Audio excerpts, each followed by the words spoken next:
সকালবেলা গ্রামের শেষ মাথার একটা ছোট্ট কুঁড়ে ঘরে ঘুম থেকে উঠলেন গঙ্গা ঠাকুমা। বয়স প্রায় ৭৫ ছুঁই ছুঁই, চুলগুলো একেবারে পাকা সাদা, মুখে বলিরেখা, কিন্তু চোখ দুটো এখনো টলমল করে, যাকে বলে শান্ত অথচ গভীর। এই বাড়িটা একসময় ভরা থাকতো। স্বামী হারান অনেক আগেই। ৩ সন্তান, শ্যামল, বিমল আর লতা, সকলেই এখন শহরে নিজেদের জীবন নিয়ে ব্যস্ত। প্রথমে ফোন আসতো প্রতি সপ্তাহে, পরে মাসে একবার, এখন মাঝে মধ্যে, তাও শুধু প্রয়োজন হলে। কিন্তু ঠাকুমা অভিমানী নন। তিনি নিজের মতো করে থাকেন।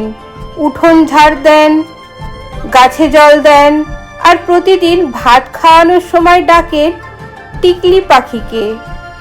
টিকলি হলুদ আর সবুজ পালকে ভরা একটি পাখি, যেন ঠাকুমার একমাত্র সঙ্গী।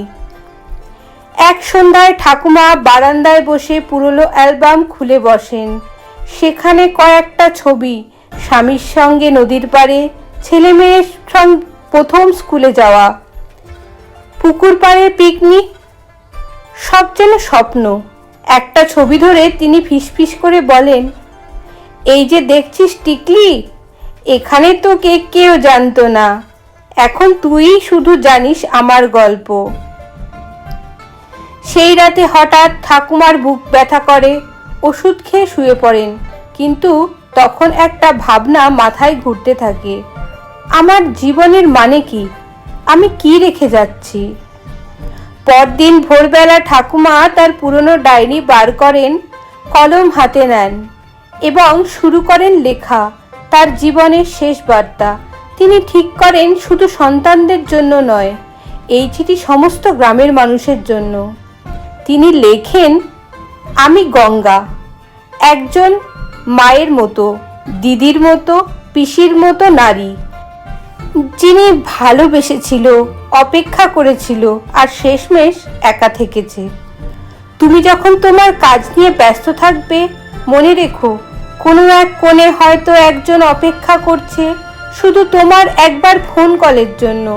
আমি একা নই, আমার মতো অনেক মানুষ এই গ্রামে, এই দেশে। আমরা চাই না পয়সা, চাই না উপহার, চাই শুধু একটু কথা, একটু সময়। যদি কাউকে ভালোবাসো সেটা এখনই বলো। যদি মাপ চাইতে চাও, দেরি করো না। যদি বাবার কাঁধে হাত রাখোনি বহুদিন, আজই রাখো, কারণ সময় ফুরিয়ে যায়, সম্পর্ক ফুরিয়ে গেলে আর ফিরিয়ে আনা যায় না। চিঠিটা শেষ করে ঠাকুমা সেটি আলতো করে একটা খামে ভরে রাখেন। খামের উপরে লেখেন, যারা ভুলে যায় ভালোবাসতে। সেই রাতে ঠাকুমার শরীর খারাপ হয় আবার। সকালে তাকে ডেকে সাড়া পাওয়া যায় না। পাড়ার এক বাচ্চা, যার নাম ছিল ছুটি, প্রতিদিন যেমন করে টিকলির সঙ্গে খেলা করতে আসতো, সেদিনও টিকলির জানলার পাশে বসে কেঁদে চলেছে।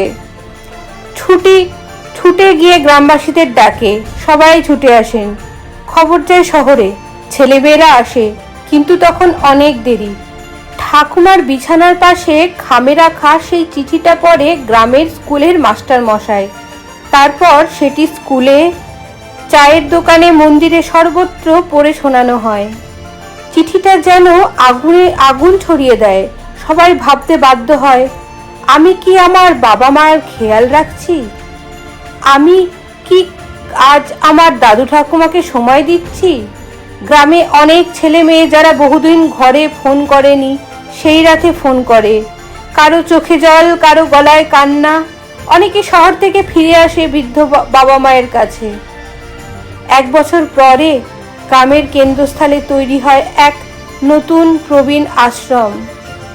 নাম রাখা হয় গঙ্গা নিকেতন। সেখানে শুধু বয়স্ক নয়, তরুণরাও আসে গল্প শুনতে, একসাথে রান্না করতে, গান গাইতে। প্রতিদিন বিকেলে সেই টিকলি পাখিটা এসে বসে জানলায়, যেন দেখে যাচ্ছে ঠাকুমার শেষ ইচ্ছা পূর্ণ হচ্ছে। ভালোবাসা কখনো পুরনো হয় না। সময় থাকতে সময় দাও, কারণ একদিন সব চুপচাপ হয়ে যাবে। শুধু থেকে যাবে কারো লেখা একটা চিঠি। সময় থাকতেই ভালোবাসা দেখাও, বৃদ্ধ মানুষদের অবহেলা করো না। জীবন ক্ষণিকের, ভালোবাসা, যত্ন আর সম্মানেই মানুষ বাঁচে।